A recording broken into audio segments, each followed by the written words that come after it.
Bonjour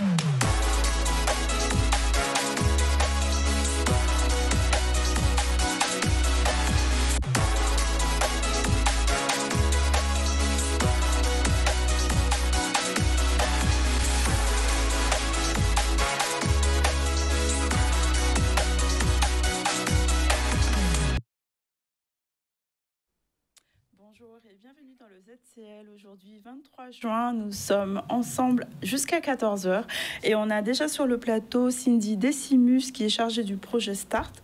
Elle va nous en parler. La grande finale, c'est pour bientôt, donc 28 et 29 juin au Gosier. Bonjour. Bonjour. Avec Eustache Jocelyne, on va parler de la fête patronale de Bémao. Vous êtes adjointe du quartier, élue à l'insertion par l'activité économique, par la formation professionnelle et l'apprentissage. Vous allez nous parler de la fête de Bémao. Il y a plein d'événements à venir. Bonjour, bienvenue. Avec Sylvie Rosier, on va recevoir donc notre chroniqueuse. Il s'agira de parler de management d'énergie plutôt que de temps.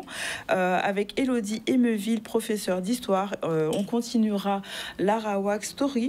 Ensuite, on va recevoir Asia Sarah, chroniqueuse, pour sa chronique Mission Régénérescence. On va parler du corps. Souffre-t-il à notre place? C'est un projet, un concept très intéressant. Et ensuite, avec Loïc Martol, il s'agira de la séquence projet Pointois, inspirer une nouvelle génération. Donc voilà pour les invités. Au niveau de l'actualité du jour, on parlera de la carte blanche qui a été faite à Pierre-Édouard Decimus au Gosier. On reviendra aussi sur la 4e édition du Nomade Plante à la JSF du Gosier.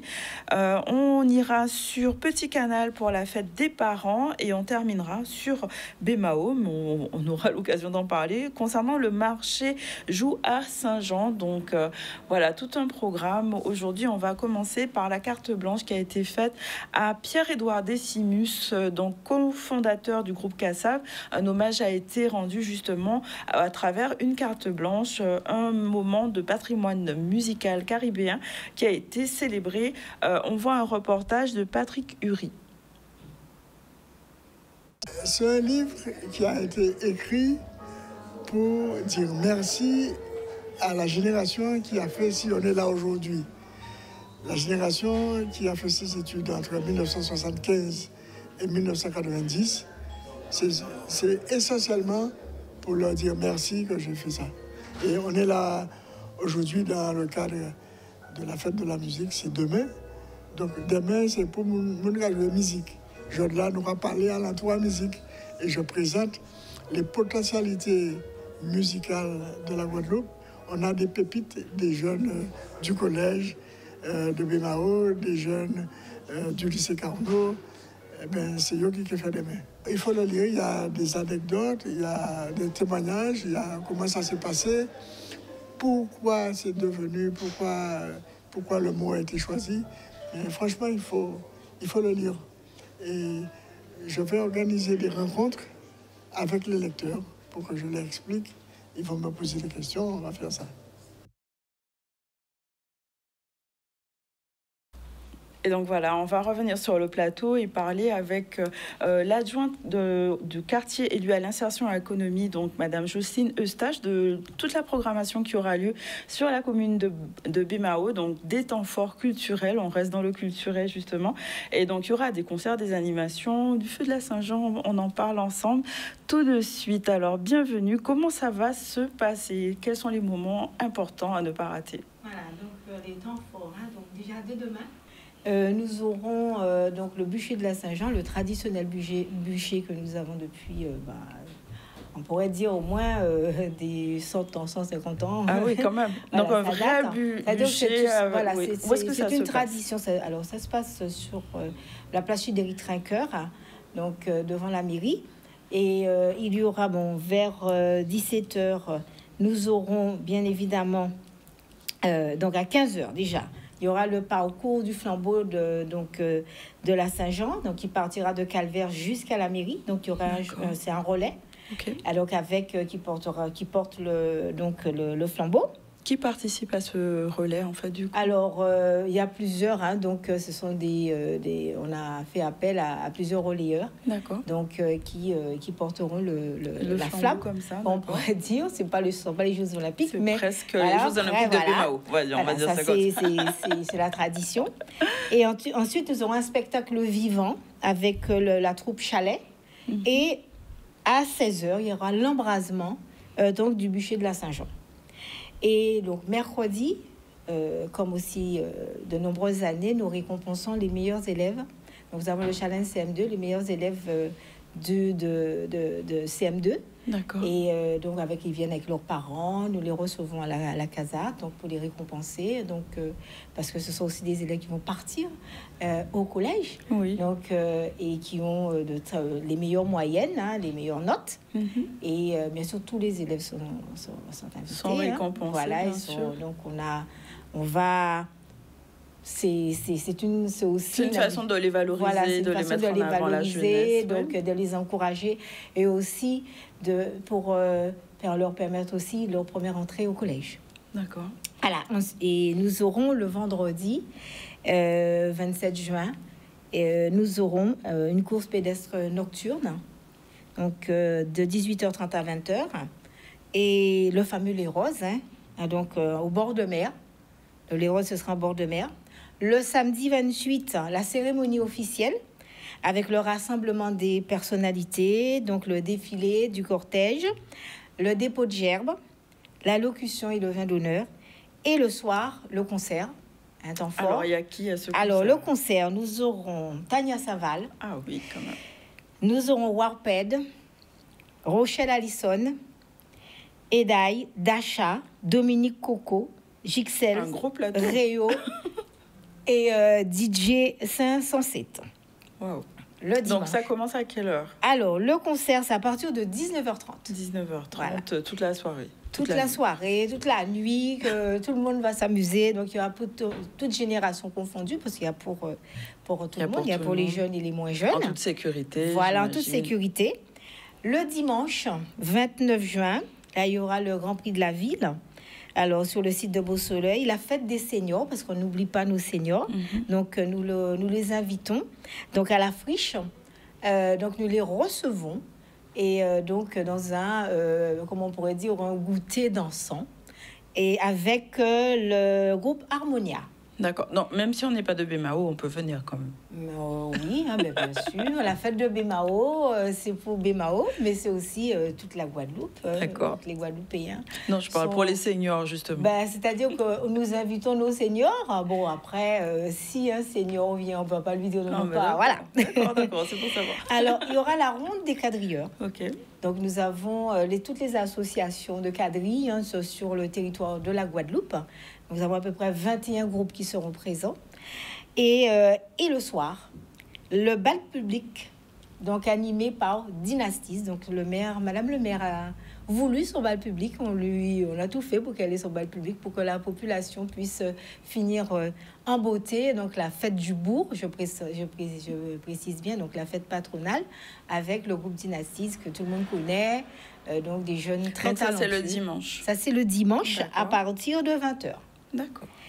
Et ensuite, évidemment, nous aurons les fêtes de quartier, donc la fête de Budan, qui, à partir du 12 juillet, 12, 13, 14 juillet, avec un plateau d'artistes aussi, donc Temps Fort, les Roses, comme on sait. Donc, ce sont les associations des différents quartiers qui organisent, évidemment avec la mairie à côté, donc à leur côté, donc qui organisent leur fête et la fête du quartier.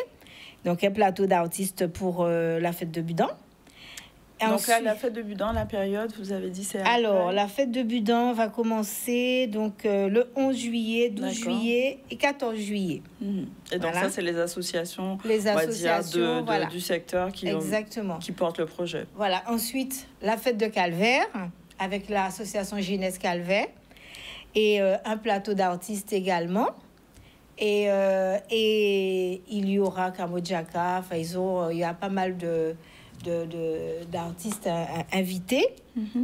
Et bien sûr, un podium avec des artistes. Donc, je n'ai pas tous les détails. C'est la fête partout à Bemao. On a voilà, bien compris, la fête de Bragelonne également, avec un plateau d'artistes. Et la fête de Bragelonne, c'est à partir du jeudi 24 juillet. Donc, la fête à Bemao se termine le dimanche 27 juillet. Donc, un mois de fête. Un mois de fête pour notre population. C'est le début des vacances. Donc pour tous les jeunes, les moins jeunes, donc la ville est en fête dès demain. Dès demain. Voilà. Et après, donc, ça se poursuit jusqu'au 27 juillet. J'imagine qu'il y a des activités. Bon, alors vous avez parlé des jeunes, il y a aussi pour les seniors. Est-ce que, justement, c'est vraiment ce temps de fête, c'est vraiment un temps pour mettre en valeur les associations, oui, tout leur à fait. travail? Alors, chaque association, comme il y a... Bon, c'est vrai que je ne vais pas lire tout le programme, mais il y aura des animations donc organisé dans chaque section et donc en fait avec différents temps forts. Donc quand j'ai cité les quartiers, effectivement il y a toujours les roses, il y a toujours donc des animations autour. Par exemple la fête le Bragelonne, ils ont décidé de faire Miss Bragelonne par exemple. D'accord. Donc ce qui se faisait avant dans les quartiers et qu'on ne retrouve quasiment plus. Et donc, pour nous, c'est important que ce soit la population. C'est pour ça qu'on passe aussi par les associations. C'est la population qui voit, qui fait sa fête. Mm-hmm. Donc, on va toujours imposer. Non, il ne faut pas imposer. Il faut qu'il y ait cette... On a plus sur la démocratie participative où chaque personne, les associations qui sont dans les... et qui ont la population parmi leurs adhérents, qu'ils réfléchissent leur fête et qu'ils nous disent, voilà, nous voulons notre fête de telle manière, nous voulons telle chose et nous sommes là tout simplement pour soutenir le projet. En tout cas, ça va dans l'esprit du bien vivre ensemble. Vivre ensemble et ne pas imposer. Voilà, démocratie participative. C'est très important pour le maire, c'est très important pour nous que notre population participe et soit aussi acteurs de leur fête. Tout à fait. Bon, en tout cas, rendez-vous est pris, on a dit à partir de demain, le bûcher, donc sur la place. Voilà, sur la place, à partir de 15h. D'accord, merci beaucoup. On va jumper directement sur le projet Start avec donc Cindy Decimus. Vous êtes chargée du projet, vous êtes déjà venu parler de ça, mais c'est bientôt la grande finale. Alors, comment ça se passe? Excitation ou bien c'est vraiment calme et tout se passe relativement sereinement? Excitation, effervescence. Je pense que les finalistes ont vraiment hâte de se produire sur scène et de proposer leurs prestations, montrer également leur travail. On les a accompagnés durant tout ce dernier mois pour pouvoir leur permettre de se présenter dans les meilleures conditions, travailler sur leur pitch, travailler sur leur posture. Également des coachs en expression scénique qui les ont accompagnés pour pouvoir leur permettre de tirer le meilleur d'eux-mêmes. Donc on a vraiment hâte en tout cas de lancer cette finale les 28 et 29. Donc il y a 5 disciplines, on va dire, et donc dans chaque 5 finalistes, c'est ça? Tout à fait. Comment ça va se passer cette finale? Donc il y a un pitch apparemment. Comment c'est organisé à peu près? Alors, les différentes disciplines sont étalées sur les 2 journées, donc le samedi et le dimanche. Le samedi, nous retrouverons la finale en audiovisuel et cinéma, également en... J'ai oublié. Art visuel? Non, en expression théâtrale. Voilà, ça me revient. En même temps que les finalistes vont présenter du coup leurs prestations, le pitch de leur projet professionnel et artistique, il y a également des shows qui sont associés à cela. Donc on aura la projection d'un film le samedi, également un show de Colmy Ludo, Rodman et Matt Lebuzz pour pouvoir proposer aussi une animation au public qui viendra lors de cette finale. Et le dimanche, nous allons retrouver la finale en art visuel, en musique et en danse. Dans le même esprit, il y aura également des shows qui seront proposés à destination du public. Et donc le jury sera quand même sur place ou bien c'est le public qui vote? Comment ça se passe? Le jury sera en effet sur place. Leur note en tout cas comptera pour 70% de la note finale du candidat. Et il y a également les membres du public qui sont invités à voter. Et En revanche, à ce moment-là, le vote du public comptera pour 30% de la note finale du. Mais comment ils vont voter par On a un dispositif qui sera mis en place à destination des personnes qui seront uniquement ceux qui seront sur place. Exactement. D'accord, donc il faut venir. Il faut venir absolument pour soutenir nos finalistes et leur permettre de peut-être remporter la somme de 10 000 euros de bourse. Et donc les 10 000 euros, c'est par secteur? C'est un lauréat par catégorie. Donc 10 000 euros donc 50 000 en tout. Exactement, tout à fait. Ok, d'accord, c'est pas mal. Donc c'est intéressant pour, en tout cas, le finaliste pour le projet qu'il a monté pour la suite. Ok, d'accord. Donc comment les candidats eux-mêmes sont actuellement? Est-ce que... parce que ça, c'est du côté organisateur, donc j'imagine que bon, c'est quand même une organisation et une logistique à mettre en place. Mais les candidats, comment, de l'intérieur, ils le vivent? Il y a une forme d'appréhension. On ne peut pas se le cacher. Il y a forcément un peu de stress, un peu de doute parfois. Mais on fait notre maximum pour les rassurer, répondre à leurs questions et leur permettre d'aborder cette finale, en tout cas, de la manière la plus sereine possible. À savoir que pour certains, d'ailleurs, il s'agit de leur première scène aussi. Oui, et se produire du coup... Ce sont des jeunes, c'est plus que Start, on rappelle, c'était moins de 30 ans, c'est ça? C'est un concours de jeunes talents adressé aux jeunes de moins de 30 ans. Et est-ce que, enfin, vous allez me dire sûrement oui, mais est-ce que ce type de projet répond vraiment à un besoin spécifique pour les jeunes en Guadeloupe? Selon moi et selon également la vision du conseil départemental à ce sujet-là, oui, ça répond à un besoin. Beaucoup de jeunes aujourd'hui ont la volonté d'évoluer dans leur discipline. Malheureusement, ils ne savent pas toujours par où passer pour pouvoir bien ficeler leur projet et faire en sorte qu'il soit viable. Donc même le côté accompagnement de ce projet répondait vraiment à un besoin des jeunes, outre l'aspect financier qui est proposé. Et donc après Start, est-ce qu'il y a un suivi post-Start? Parce qu'on les met en lumière, donc il y a quand même un vivier, il y avait 220 candidats donc toutes catégories confondues. Ça veut dire que ces 200 personnes-là, même s'ils n'ont pas été sélectionnés parmi les finalistes, est-ce qu'il y a quelque chose pour eux? Il y a un travail de réorientation qui est fait, effectivement. Il y a également des exposants qui seront prévus les 28 et 29 juin pour pouvoir répondre aux questions, non pas seulement des personnes qui ont candidaté, mais du public de manière générale. Donc si jamais il y a des artistes aussi qui ont besoin de réponses à leurs questions, qui n'hésitent pas à venir à la rencontre de ces professionnels, il y aura normalement un professionnel dans chacune des disciplines, ce qui permettra déjà d'avoir quelques astuces et trucs pour pouvoir du coup se développer dans son art. Pour répondre à la question de manière plus précise, il y a également un accompagnement qui est proposé aux lauréats sur une durée de 3 ans.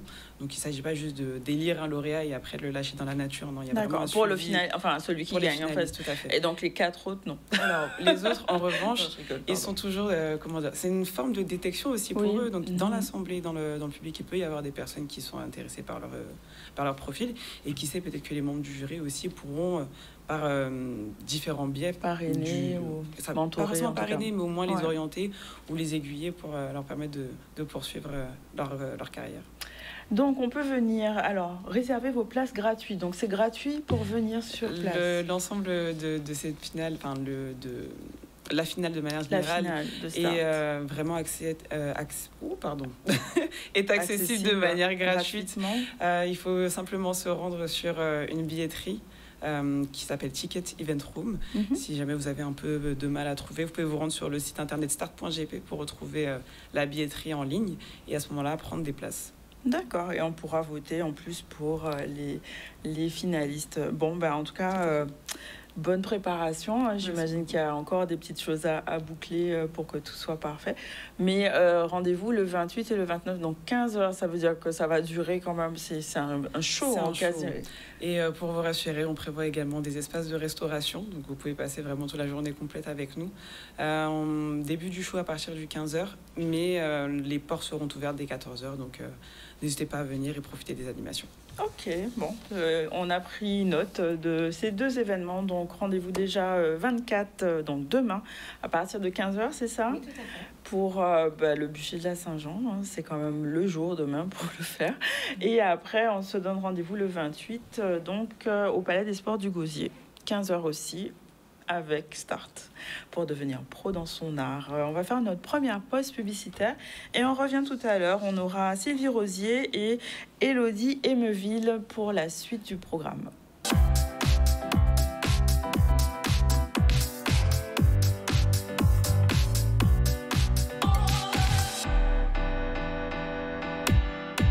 Voilà, de retour dans le ZCL. Aujourd'hui, on va recevoir dans un instant Sylvie Rosier. Bonjour. Bonjour. Aujourd'hui, tu vas nous parler de management, mais plutôt d'énergie plutôt que de temps. C'est ça. C'est un programme et on va avoir le temps de noter. Si vous n'avez pas encore de quoi noter, allez-y. On revient à l'actualité déjà pour parler de plantes et de nomades plantes. C'est une façon de conjuguer l'écologie, l'agriculture durable et l'inclusion sociale. Et c'est le pari relevé par l'AJSF du Gosier pour son événement Nomades plantes qui revient donc pour la 4e édition. Un rendez-vous incontournable pour les amateurs de nature, de biodiversité et d'économie sociale. On voit un reportage de Maxime Morel qui nous parle de ça. C'est la 4e édition de Nomades plantes qui a été initiée par notre vice-présidente, Madame Monette William. Le bon Dieu m'a guidé directement vers l'hôpital et je sais que c'est une plante là. Elle est encore là, ouais, même si vous voyez, moi j'en ai chez moi, je ne connais pas les noms, je ne connais rien du pitaya. Alors je me suis dit, il y a quelque chose à faire autour du pitaya. C'est une plante aujourd'hui, comme il est surnommé le fruit du dragon, qui est une plante exotique, qui est aussi une variété de cactus.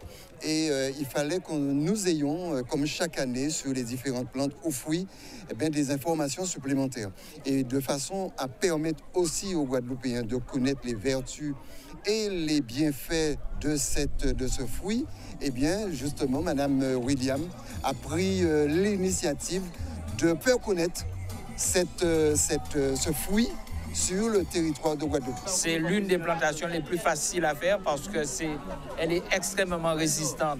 La pitaya, c'est d'origine désertique. C'est un cactus d'origine désertique, donc ce n'est pas très exigeant du point de vue des nutriments. C'est un cactus qui est assez facile à faire pousser en fait.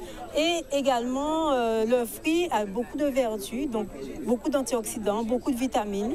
Et il est très adapté aussi pour les gens qui font du diabète parce qu'il est sucré, mais en même temps sans l'être trop. Vous avez juste à côté une dame qui fait de l'agrotransformation et qui fait des jus à base de pitaya. C'est un fruit qui est très très riche en vitamine C et en antioxydants. Donc du point de vue de la santé, c'est intéressant, en particulier chez les diabétiques par exemple. On recommande la consommation de ce fruit-là. Voilà, donc une façon en tout cas qui transmet des valeurs importantes et notamment l'écologie et la biodiversité. Mais on va parler maintenant d'énergie avec Sylvie Rosier. On lance le générique et on revient tout de suite.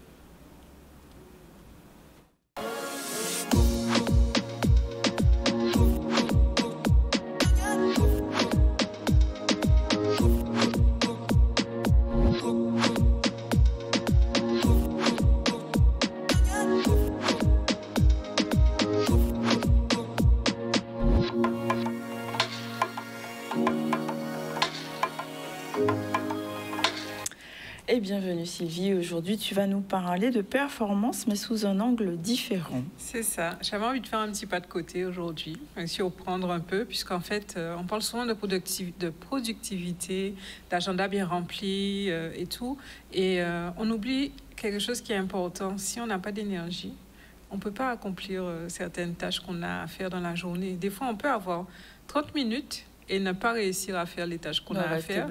On reste bloqué parce que du coup, on n'a pas la force, on n'est pas disposé non plus, etc. Et des fois, on peut avoir ces mêmes 30 minutes et on les accomplit en un temps, on abat un tas de tâches en un temps record. Et donc, finalement, qu'est-ce qui fait la différence? L'énergie qu'on a au moment où on a à accomplir cette tâche. Et c'est quelque chose qui se... Enfin, il faut déjà apprendre à se connaître parce que déjà physiologiquement, il y a des phases à certains moments où on a plus d'énergie dans la journée, où on a plus d'énergie que d'autres. D'accord. Et donc, du coup, ça peut aider à savoir à quel moment on peut se mettre sur des tâches plus compliquées parce qu'on sait qu'à ce moment de la journée, on a plus d'énergie, par exemple. Donc, il s'agit de savoir si on est plus du matin ou du soir, c'est ça? Par exemple, parce que des fois, on a l'impression que c'est une utopie, mais si on prend le temps de s'observer, on se rend compte qu'on est plus productif, soit le matin, soit en fin d'après-midi, dans l'après-midi. Ou la nuit, quand tout le monde dort. Comme beaucoup. C'est calme la nuit, j'adore. J'adore. On est d'accord. Déjà, il y a 4 types d'énergie. L'énergie physique, bien sûr, du coup, celle où de base, qui est notre carburant, on a besoin de dormir pour régénérer cette énergie, pour se sentir bien. Et donc, du coup, on est moins fatigué et on peut avancer. Mais il y a l'énergie mentale également. C'est celle qui nous donne notre capacité à nous concentrer pour nous permettre de faire le travail qu'on a à faire. Et elle dépend de notre environnement, de notre charge cognitive et donc de notre niveau de distraction également. Il y a l'énergie émotionnelle, donc c'est la stabilité intérieure en fonction de ce qu'on vit. Quand elle est instable, on peut partir au quart de tour sur une petite réflexion, on s'énerve très vite alors qu'en fait c'était quelque chose de tout à fait anodin. Et la dernière, c'est l'énergie motivationnelle, donc c'est notre pourquoi. C'est ce qui nous donne envie de nous lever le matin chaque jour pour faire ce qu'on a à faire ou aller travailler. Et c'est intéressant de les connaître et d'identifier ces 4 énergies, puisque quand tout va bien, que ces 4 énergies sont en équilibre, c'est fluide, les journées se passent bien, le travail se passe également très bien, et la créativité même des fois explose au niveau de certaines personnes par rapport à ça. D'accord. Donc, alors, comment savoir quelle énergie... Comment savoir quel type d'énergie est, on va dire, low batterie par rapport aux autres? Donc, j'imagine c'est se connaître aussi, mais comment on fait pour recharger justement cette énergie qui nous manque? Par exemple, l'énergie mentale qui nous permet de nous concentrer, quand elle est basse, on est un peu confus, on cherche ses idées, on cherche même ses mots des fois aussi quand on part dans des rêvasseries parce que du coup on n'est pas beaucoup de difficultés à se concentrer.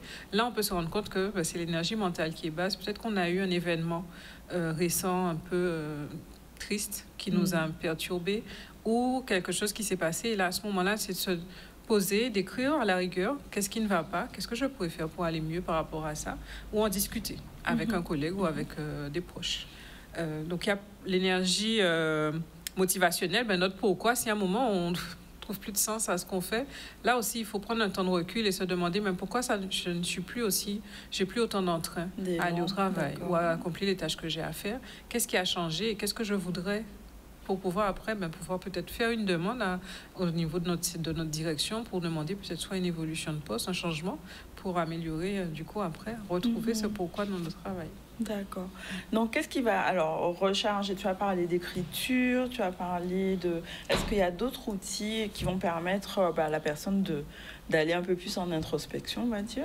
Des pauses déjà. On oublie, on est toujours dans le speed, souvent, au travail encore plus. N'est-ce pas, Iman? Non, pas du tout. Je vois pas du tout pourquoi tu dis ça. Surtout en ce mois de juin, fin d'année, n'est-ce pas? Il faut réussir, même faire des micro-pauses pour prendre le temps dans la journée. Ça aide à recharger un petit peu. Il y a des personnes qui arrivent à faire des micro-siestes aussi. Ça aussi, ça aide. Quand on revient de cette micro-sieste, on a rechargé un peu les batteries. Des fois, la musique. Il y a des personnes pour qui la musique, ça fait remonter l'énergie. Et donc, travailler en musique, pas de musique avec des paroles. Il y a des musiques spéciales pour la concentration ou pour la créativité. Ça aide beaucoup. Vous pouvez trouver des playlists un peu partout sur Internet ou sur les plateformes pour pouvoir permettre de remonter l'énergie, donc d'être plus à l'aise et plus productif finalement au travail par rapport à ça. Et en équipe, en fait, c'est de trouver aussi ces moments-là. Peut-être pendant les pauses déjeuner, au lieu que chacun soit sur son téléphone ou dans son coin, parce que des fois, les équipes ne mangent pas forcément ensemble. Trouver au moins un jour par semaine où on déjeune ensemble, même pour échanger, parler d'autres choses que du travail. Et du coup, se découvrir, échanger. Et donc, quand on revient de déjeuner, comme un déjeuner d'équipe comme ça, on revient avec plus d'énergie que si on était juste resté sur son téléphone à scroller, par exemple. D'accord. Donc, en équipe, du coup, qu'est-ce que tu préconises comme levier d'action à mettre en place? Donc, 3 leviers. Le premier, c'est d'identifier les cycles d'énergie de l'équipe. Donc, se demander déjà personnellement et ensuite ensemble à quel moment de la journée les collaborateurs sont plus efficaces. Alors, je fais un disclaimer. Ça veut dire que du coup, il faut quand même qu'il y ait beaucoup de communication dans cette équipe. Mais bien sûr. D'accord. Bien sûr. C'est la base d'une équipe qui fonctionne. Donc, on est d'accord. Et donc, si on arrive à identifier les moments où l'équipe chaque collaborateur est plus productif, on planifie les tâches importantes au moment de pic de productivité. Et donc, forcément, c'est beaucoup plus fluide au niveau de l'exécution et plus efficace, effectivement. En 2, on peut introduire des rituels de récupération, donc avec les micro-pauses de 5 minutes. Des fois, ça peut être de la respiration, le lunch, le déjeuner sans téléphone en équipe, les pauses créatives où là, on échange autour d'un petit jeu créatif. C'est pas grand-chose. Il peut y avoir juste, par exemple, du photolangage. Ce sont des cartes avec des images. On demande à chaque personne d'en choisir une qui lui parle et de nous dire qu'est-ce qu'elle voit dans cette carte, parce qu'on n'a pas toujours le même regard en fonction de l'image, sur la même image d'ailleurs. Et en échangeant juste sur ce petit détail, ces petites cartes, et parler d'autre chose et de ce regard-là, ça fait une petite pause créative intéressante. Oui, ça fait changer un peu les idées et du coup, on focus sur autre chose et on est plus efficace après. Et en 3, on favorise l'alignement des missions puisque on évolue, chaque personne change au fur et à mesure. Donc, il faut aussi que la personne elle puisse se connaître et puis pouvoir dire que c'est les tâches qui la passionnent et qu'on puisse lui donner ces tâches-là aussi. Pas forcément, on ne peut pas avoir que des tâches qui nous passionnent dans notre travail, sinon ça serait merveilleux, mais avoir au minimum quelques tâches. Je pense que oui, on est d'accord. Mais bon, si c'est pas possible, mais au moins que la personne ait quelques tâches qui la passionnent dans sa journée pour du coup qu'elle garde un niveau d'énergie assez haut pour pouvoir exécuter toutes les tâches qu'elle a à faire. D'ailleurs, s'il y a pas il y a des tâches qu'elle affectionne et d'autres pas du tout, c'est de mettre les choses qu'elle n'aime pas entre deux tâches qu'elle affectionne, puisque du coup elle fait quelque chose qu'elle aime, elle fait mais il y a un livre qui justement traite de ça, c'est Avaler le crapaud. Il faut commencer par le truc un peu désagréable et après voilà, faire le reste. Sinon le truc désagréable tu le fais jamais. Mais oui, c'est la chose que tu vas reporter à chaque fois et voilà, procrastination en action. Alors qu'est-ce qu'il faut retenir du coup? Donc ce qu'il faut retenir, c'est peut-être plutôt que de se demander est-ce que j'ai le temps, c'est de se demander quel est mon niveau d'énergie, est-ce que j'ai l'énergie d'accomplir cette tâche maintenant ou est-ce que j'en aurais peut-être, moi, ça c'est peut-être plus cet après-midi. Et pouvoir avoir ce regard, que ce soit pour l'équipe ou pour soi-même, et effectuer les tâches au moment où on est beaucoup plus en énergie. Et donc forcément, si tout le monde se connaît, tout le monde fonctionne comme ça dans l'équipe, mais on aura plus d'efficacité, de bien-être au sein de l'équipe, puisque chacun sera à l'aise avec ses tâches et bien, puisqu'il pourra exécuter au moment où il se sent bien. Alors, qu'est-ce que tu nous proposes, toi? Moi, du coup, s'il y a des personnes, des entreprises qui justement réfléchissent à revoir la cohésion, leur fonctionnement avec leur équipe et tout, je propose des ateliers que je crée sur mesure en fonction de leurs problématiques pour leur équipe. Et donc, on peut... il y a plusieurs formats sur une matinée, sur une journée ou un programme beaucoup plus long en fonction des besoins qu'ils ont. Ils peuvent prendre contact avec moi. Vous avez à l'écran mon adresse email ou mon site internet. Et à ce moment-là, lors d'un entretien, on pourra échanger et je pourrai leur expliquer ce qui peut leur convenir. D'accord. Un atelier comme ça, qu'est-ce que ça permet justement? Mais ça permet de repartir sur une nouvelle dynamique, de relancer, puisque là, on est au milieu d'année quand même. Et on a eu des objectifs de début d'année. C'est bien de faire un bilan au milieu d'année pour voir où on en est, de ce qu'on avait dit qu'on devait faire cette année, qu'est-ce qui marche, qu'est-ce qui ne marche pas, repartir sur autre chose et peut-être même faire émerger de nouvelles idées pour finir l'année 2025 en beauté. Très bien, en tout cas, on a pris mot et le contact, donc contact@sylvierosier.com pour ceux qui veulent et on se retrouve très bientôt. Merci pour tous ces éclairages. Je t'en prie. Sur l'énergie, parce que c'est vrai que c'est important. Très important. On va enchaîner avec notre chronique Arawak Story, donc avec Élodie Emeville, professeure d'histoire. On lance cette vidéo.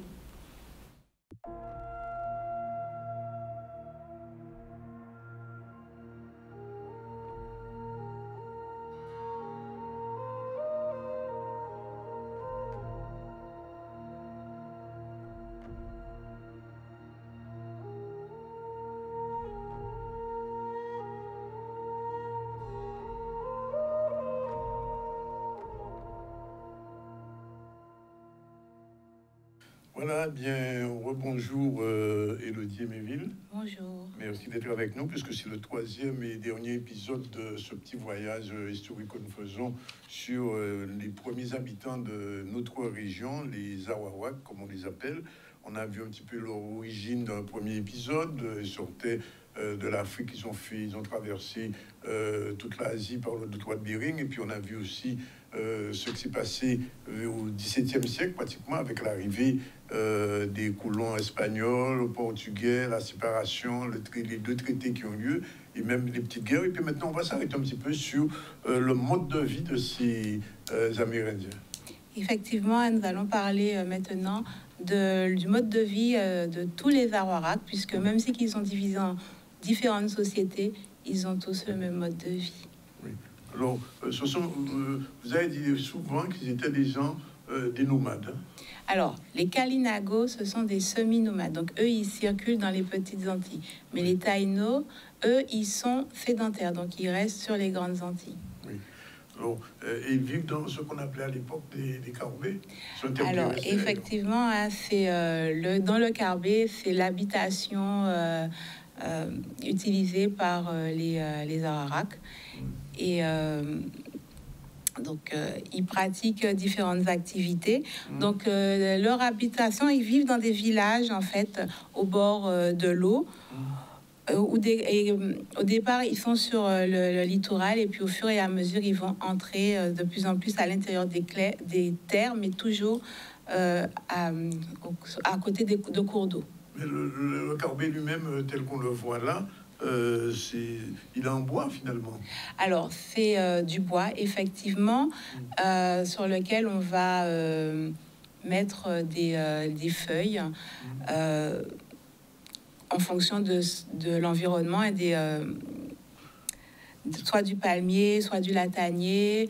Il peut y avoir d'autres plantes utilisées en fonction de l'environnement. Oui. Et ce carbet, quelle est sa grandeur à peu près? Donc, les carbets où vivent les familles, ils sont à peu près 6-8 mètres de diamètre. Il peut vraiment accueillir toute une famille. Et au centre, on a un carbet beaucoup plus grand, à peu près de 13 mètres de diamètre, pour tout ce qui est cérémonie et rassemblement communautaire. Oui, parce qu'il faut le dire qu'ils avaient aussi leur culte, ces gens-là. Oui, tout à fait. Ils ont leur croyance et leur divinité, puisque ce sont des sociétés polythéistes.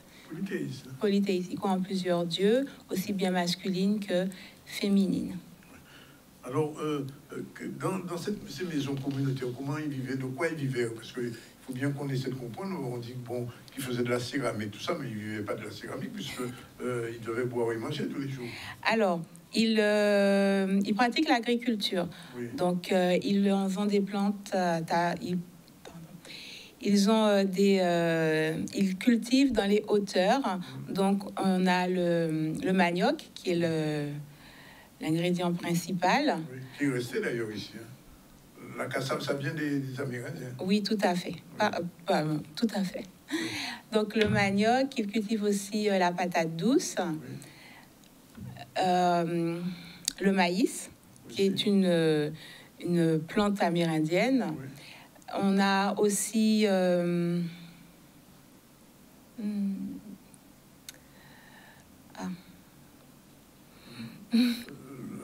vois bien que la cacahuète. Oui, pardon, la cacahuète, oui. Le piment, l'ananas. Ils cultivent tout ça, mais ils font aussi de la pêche, non? Ils font de la pêche, mais je termine d'abord avec ce qu'ils cultivaient, le coton. Oui. Et le tabac. Le tabac. Voilà. Et oui, après, effectivement, ils pêchent. Donc, ils vont pêcher... Non, ils chassent. On va faire la chasse d'abord. Ils chassent, voilà. Ils vont chasser des petits animaux, l'agouti, le rat, l'iguane. Le rat? Oui, le rat. Donc, ça veut dire qu'ils mangeaient du rat? Ils mangeaient du rat, tout à fait. L'iguane, oui. Et le crabe.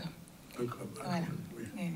Et maintenant, ils pêchent. Donc, on a quand même gardé le crabe, mais on n'a pas gardé le rat. Non, on n'a pas gardé le rat. Donc, ils vont pêcher le lamentin, oui. Qui aujourd'hui a disparu de nos territoires, mais il y en avait beaucoup à l'époque. Donc, le lamentin...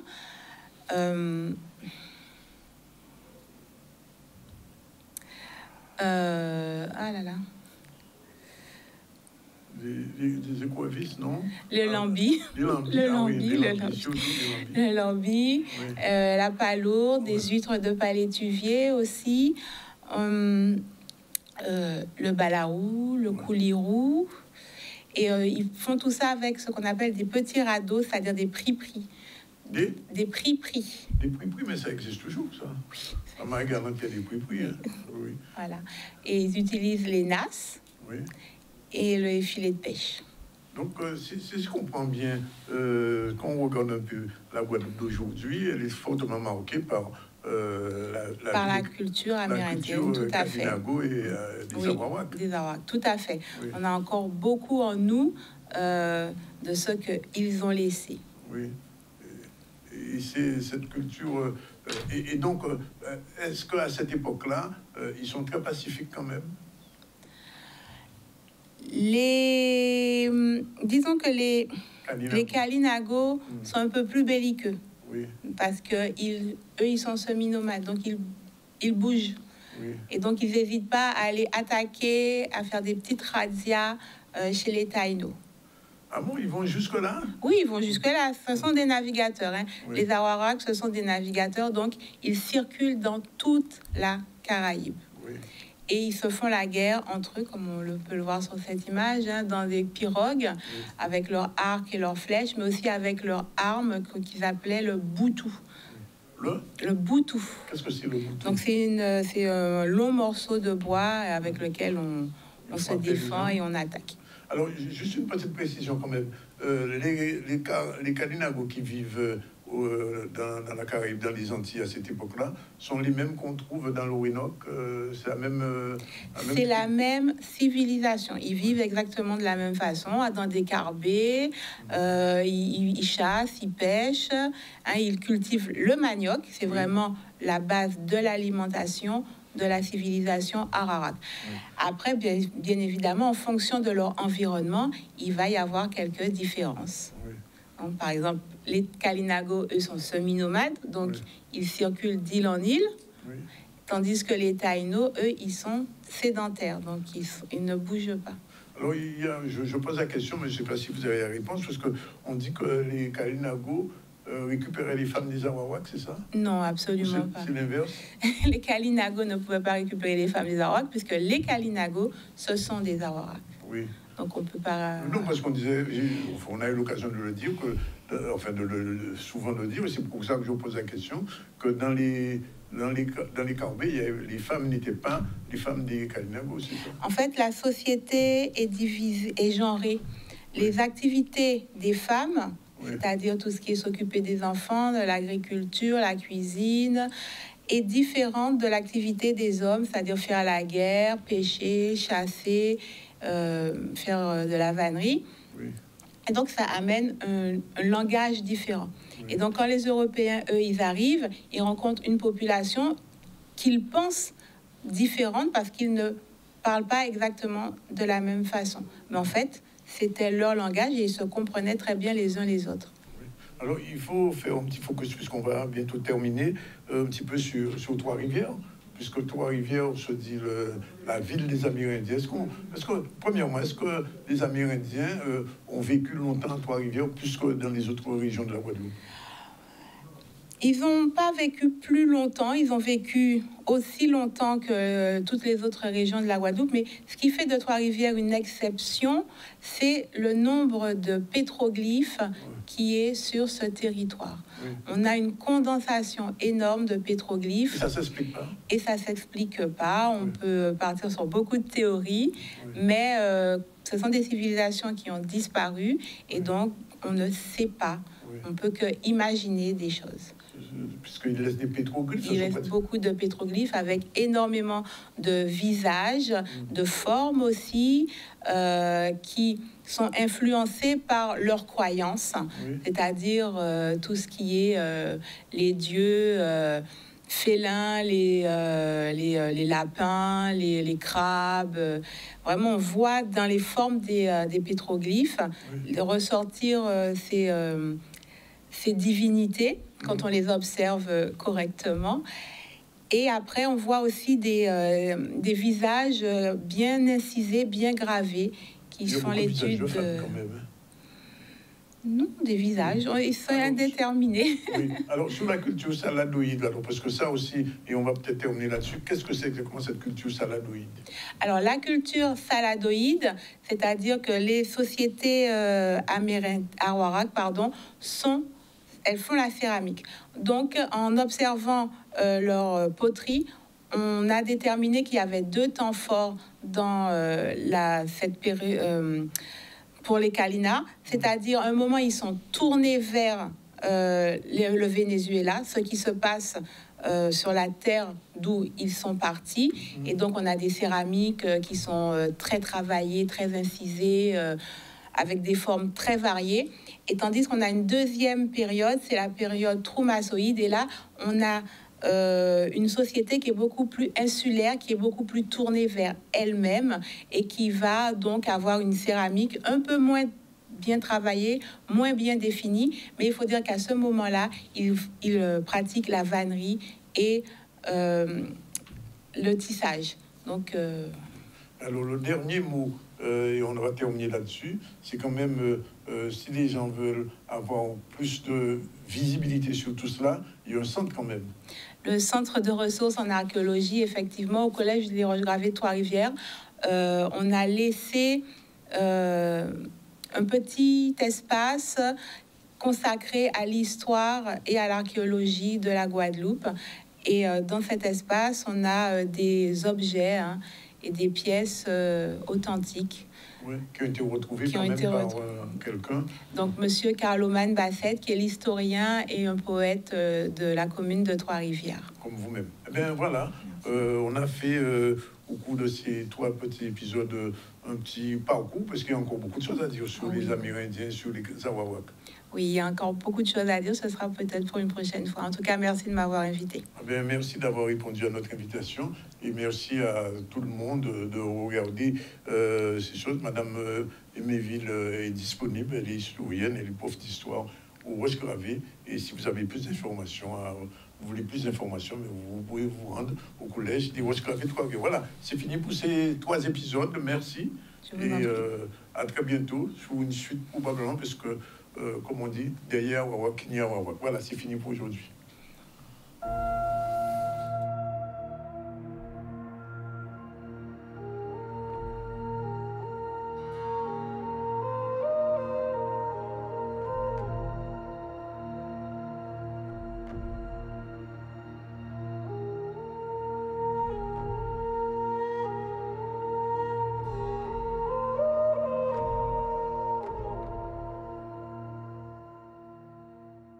Nous voilà de retour sur le plateau du ZCL. On va recevoir dans un instant donc Assia Sarah, notre chroniqueuse. Elle va nous parler du corps. Bonjour. Souffre-t-il à notre place? Tout un programme. Oui, tout un programme. On va voir ça tout à l'heure. On voit ça tout à l'heure. Et ensuite, on va recevoir Loïc Martol, conseiller régional, conseiller municipal de Pointe-à-Pitre. Il est là pour nous parler d'un événement, entre autres, qui aura lieu demain, mais surtout du projet Pointois et de l'avenir de la Guadeloupe, tout simplement.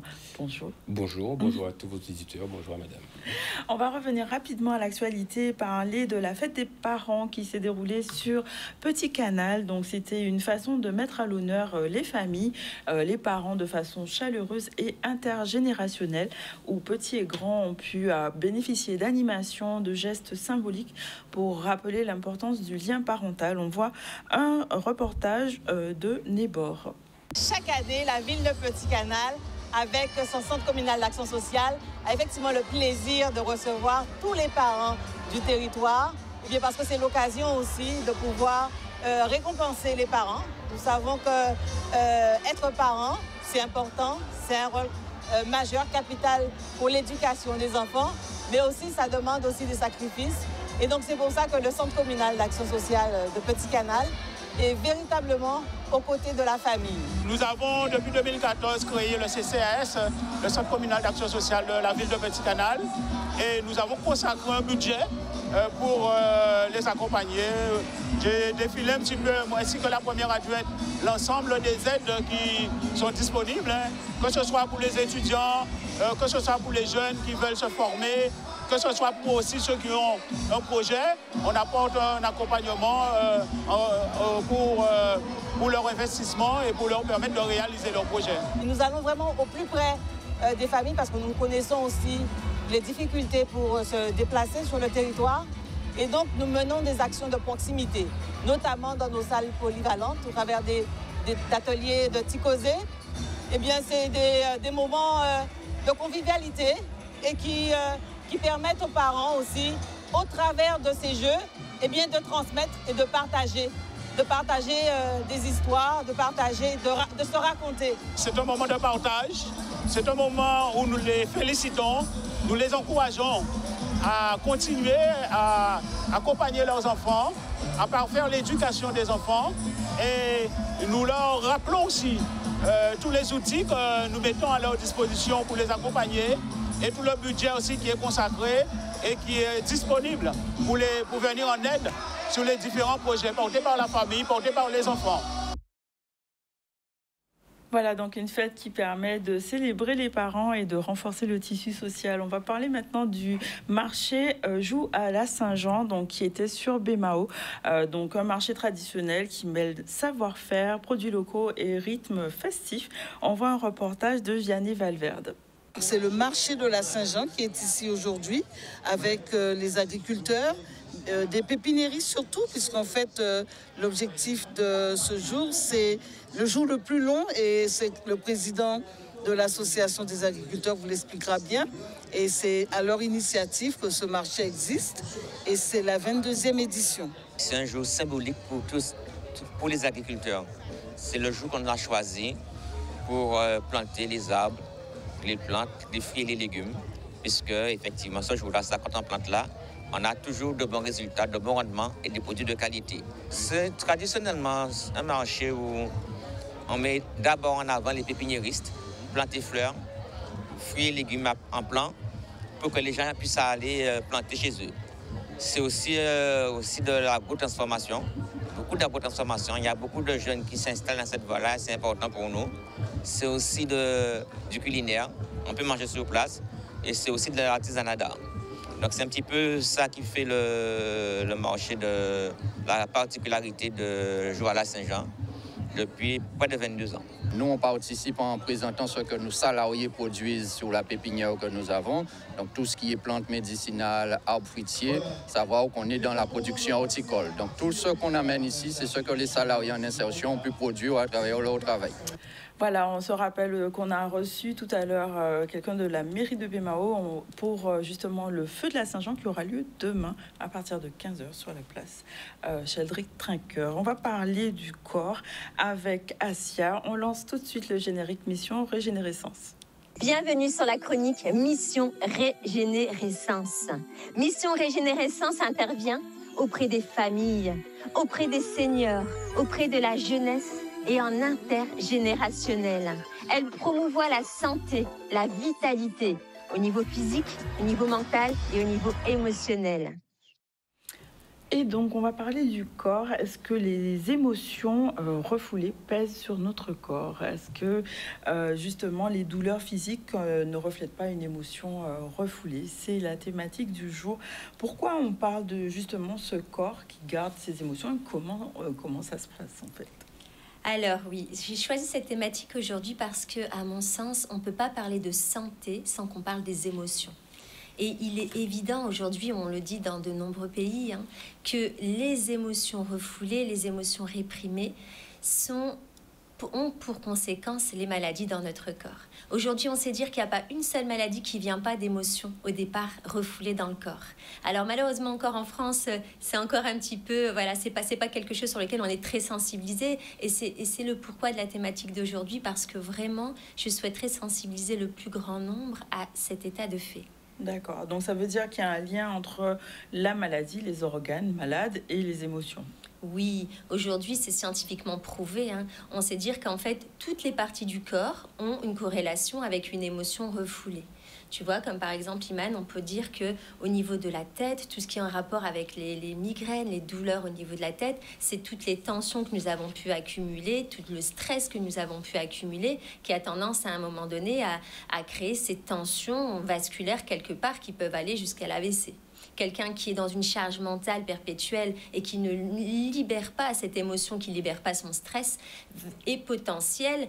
Il peut lui arriver en fait des grosses migraines et il a un facteur de risque de pouvoir créer un AVC un jour dans sa vie. Donc, on peut dire par exemple aussi que l'estomac, par exemple, l'estomac, c'est le stress, c'est beaucoup le stress que nous avons dans le corps qui nous donne des maux d'estomac, qui nous donne des douleurs, qui nous donne des aigreurs. Tu vois, le foie, par exemple, on peut lui associer le foie à la colère.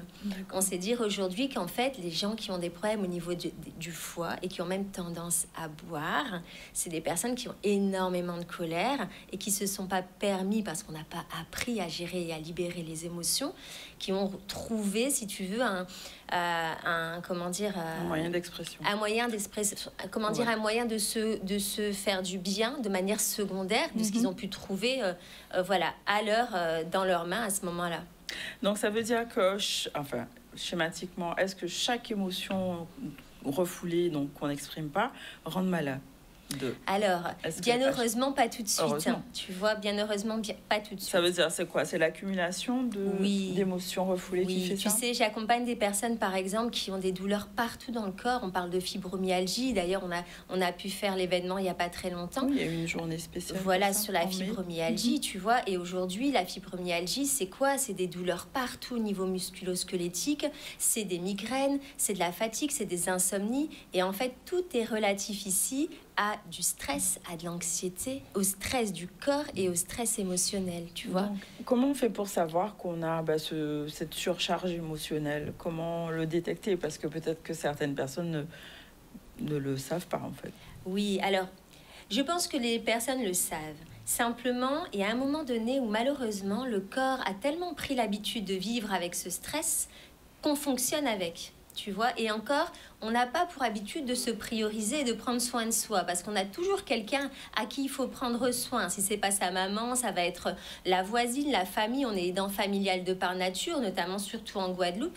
Donc je pense que les gens le savent, mais malheureusement, on ne passe pas en priorité. On ne se passe pas en priorité et malheureusement, on a tendance à tomber malade pour se rendre compte qu'il y a quelque chose à gérer. J'ai des personnes qui sont malheureusement malades et qui viennent me voir pour libérer le stress. Aujourd'hui, alors, quels outils tu utilises justement pour les aider? Alors j'utilise la sophrologie parce que c'est mon domaine d'expertise. Je suis sophrologue. Aussi, ce qu'on appelle le tapping régénère, c'est de l'EFT. C'est un processus de libération très profond et qui permet d'aller chercher dès la racine toutes les émotions refoulées. Tu vois, tout ce qui est poids du passé, tout ce qui est rancœur, rumination, colère et traumatisme notamment.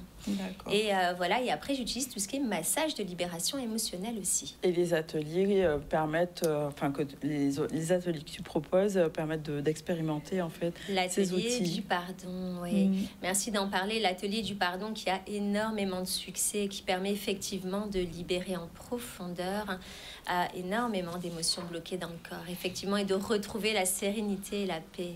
Waouh, ok, tout un programme. Donc j'imagine qu'on en sort plus léger, avec beaucoup de clarté sur ce qu'on veut, sur la vision. Oui, alors effectivement, il y a un avant et il y a un après.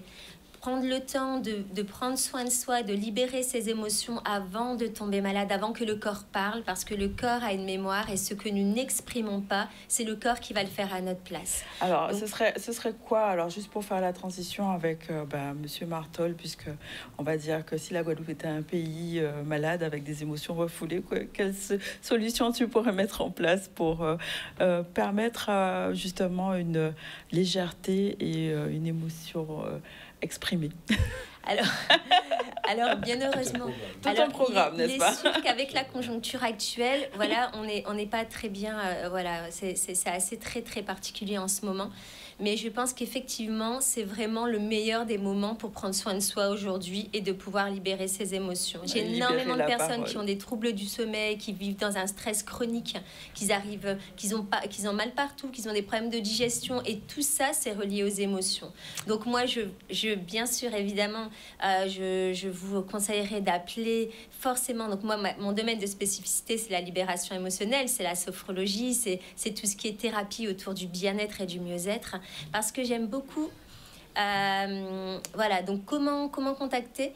Le 06 90 28 57 18. 28 57 18, et je vous y attends avec plaisir. Avec grand plaisir. On va rester dans cette dynamique de redonner l'espoir, de libérer la parole justement, et d'avoir des outils pour pouvoir agir avec le projet Pointe-toi. Donc, Monsieur Martol, vous êtes ici pour nous parler donc de ce projet, mais notamment de cet événement qui aura lieu demain, donc au Centre Minnesota. Oui, tout à fait. Alors, bonsoir à tous. Bonsoir. Déjà, je voulais saluer Madame, parce que j'ai vu dans la salle d'attente qu'elle faisait sa méditation, et je me suis dit, c'est forcément en lien avec ça. Oui, tout à fait. Oui, donc nous aussi, nous avons vocation à libérer la parole, peut-être différemment. On dira simplement la parole citoyenne, la parole politique, parce que il y a un mois, en fait, on a eu cette idée au sein de notre équipe Projet Pointe-toi. Alors, il n'y a pas que Projet Pointe-toi, vous avez des personnes de la société civile, des membres du Projet Pointe-toi et des membres aussi de la section socialiste de Pointe-à-Pitre, où nous nous sommes dit, il y a un moment donné, il faut aussi qu'on donne la parole aux gens,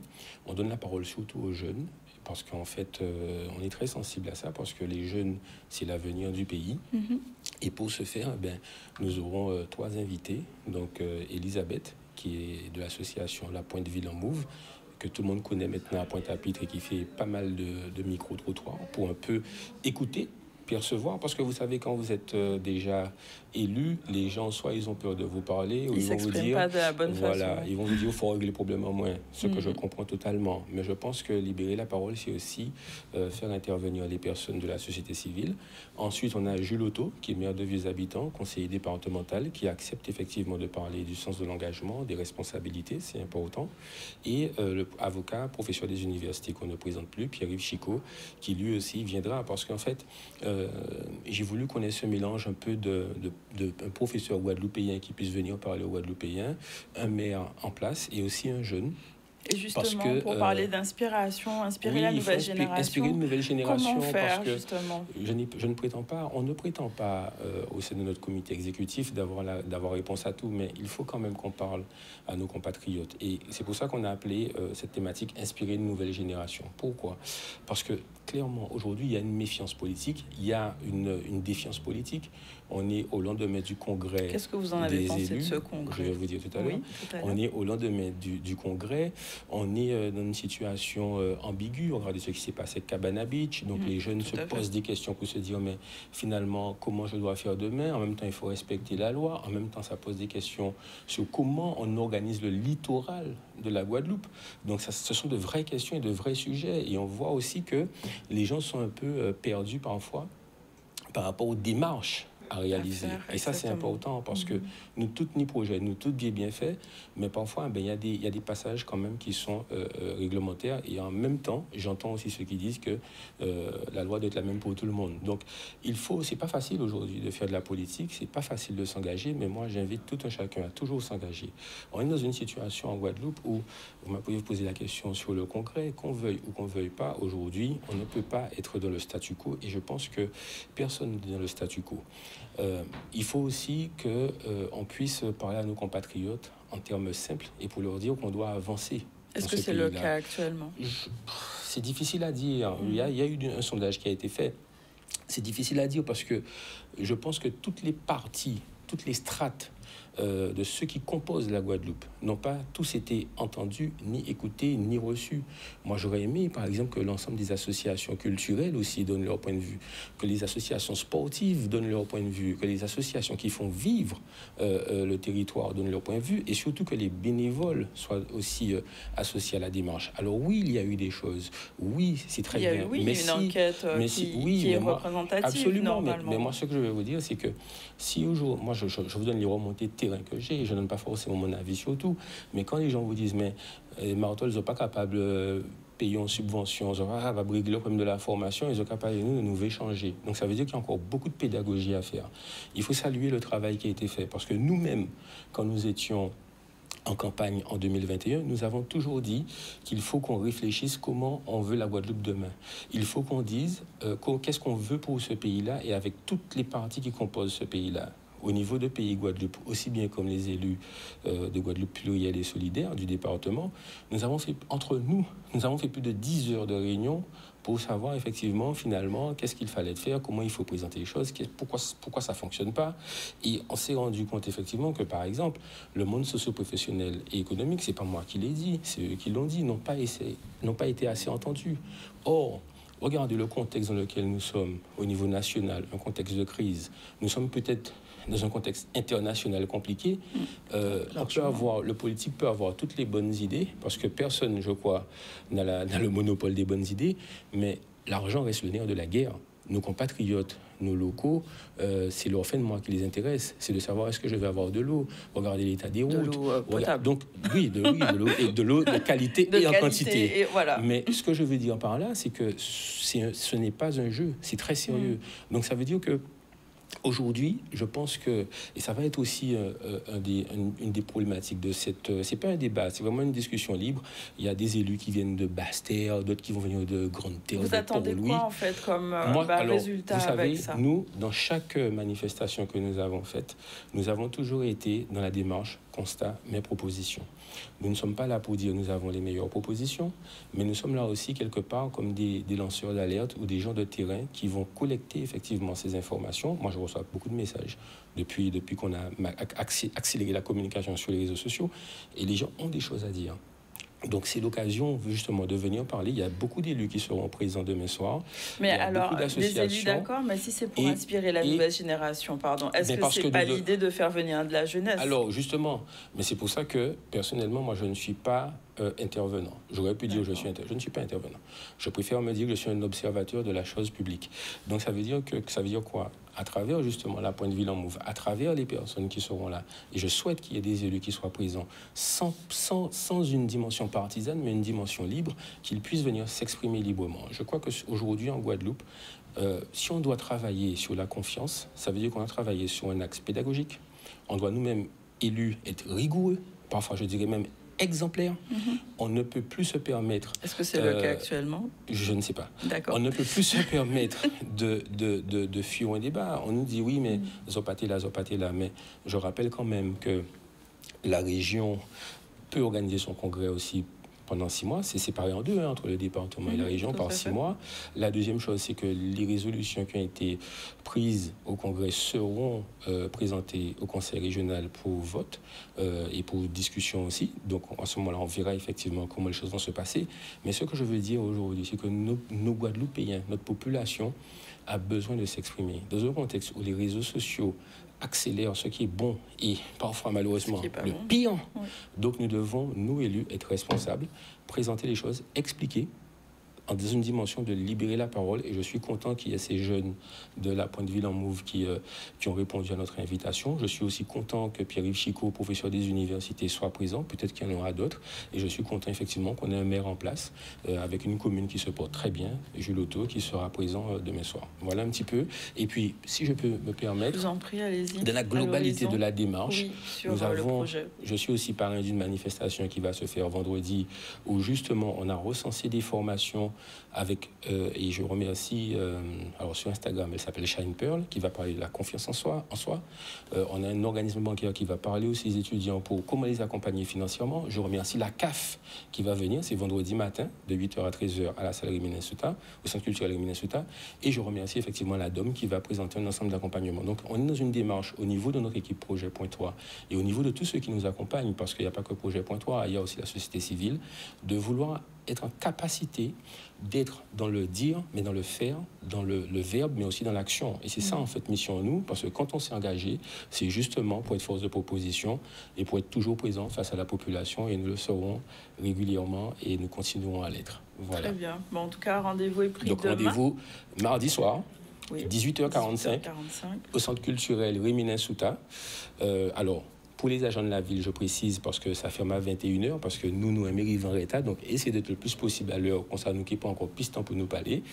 Et surtout, pour s'inscrire, vous pouvez m'appeler au 57 34 34 ou sur les réseaux sociaux. Il faut s'inscrire quand même. C'est préférable, parce qu'on a quand même pas mal d'inscriptions, donc c'est préférable parce qu'on respecte aussi les questions de sécurité pour la salle. Voilà. Pour la salle et à l'extérieur aussi. À l'extérieur aussi, on ne mettra pas un écran géant, mais en fait, on veut dire aux gens d'être à l'heure et de s'inscrire, c'est toujours préférable et ce sera vraiment un échange. Moi, je souhaite, sans déflorer le débat, mais je souhaite que ce soit un échange vraiment participatif parce que jusqu'à aujourd'hui, même dans mon équipe, il y a des gens qui me disent mais qu'est-ce que ça va donner après le congrès? Est-ce qu'on va changer tout de suite? C'est quand le vote, quand est-ce qu'ils vont consulter la population? Il y a encore beaucoup de questions et ce qui est très bien pour le débat public. Ouais.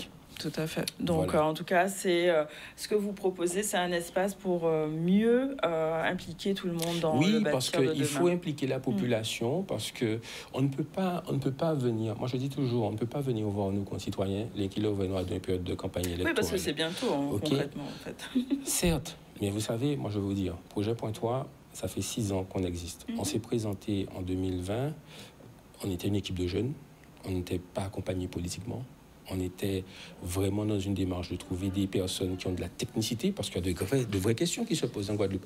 L'urbanisme, la gestion des déchets, l'environnement, on parle de transition écologique. Donc il faut une technicité, c'est évident. Nous, pas politique. Il faut une technicité et c'était le sens de notre démarche en 2020. Aujourd'hui, cette équipe, elle s'est étoffée d'autres personnes. On est accompagné aussi avec le Parti socialiste pour certaines missions, mais aussi, j'ai envie de dire, c'est pas une question de parti, c'est une question de je suis guadeloupéen et je vais être acteur de mon pays. Donc nous le serons, aussi bien sur Pointe-à-Pitre, aussi bien en Guadeloupe, parce que moi je dis que notre génération n'a pas le droit d'échouer parce que c'est l'avenir de nos enfants qui est en jeu. Donc je fais de leçon à personne. Mais à un moment donné, je pense que tous ceux, et je le dis à chaque émission dans laquelle je passe, toutes celles et ceux qui veulent s'engager, oui c'est dur, mais engagez-vous, parce que c'est important pour l'avenir du pays. Merci beaucoup, Monsieur Martol, pour cette inspiration à aller de l'avant. On va conclure notre émission, revenir sur les invités qu'on a eus aujourd'hui. On a reçu Cindy Decimus pour le projet Start, donc finale qui aura lieu le 28 et le 29 juin au Palais des Sports du Gosier, 15h. Donc venez soutenir les finalistes de ce projet.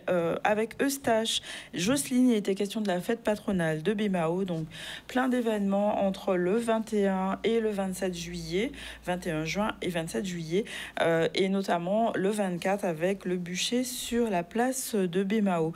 Avec Sylvie Rosier, il était question de manager l'énergie plutôt que le temps. On a vu la chronique Arawak Story avec Elodie Emeville. On vient de recevoir Asia Sarah pour sa chronique Régénérescence. Le corps souffre-t-il à votre place? Et on a terminé avec Monsieur Martol, séquence Projet Pointois et notamment le rendez-vous de demain au centre Minasuta à 18h45 précise. Au niveau de l'actualité, il était question de la carte blanche pour Pierre-Édouard Decimus sur le Gosier. On a vu aussi la 4e édition du Nomade Plante à l'AJSF du Gosier. Nous sommes allés sur Petit Canal pour la fête des parents et on a terminé sur BMAO pour la fête de la Saint-Jean et notamment le marché. Voilà pour l'actualité. Il est 14h03 et on se retrouve demain dans le ZCL. Bon appétit si vous n'avez pas encore déjeuné et à demain.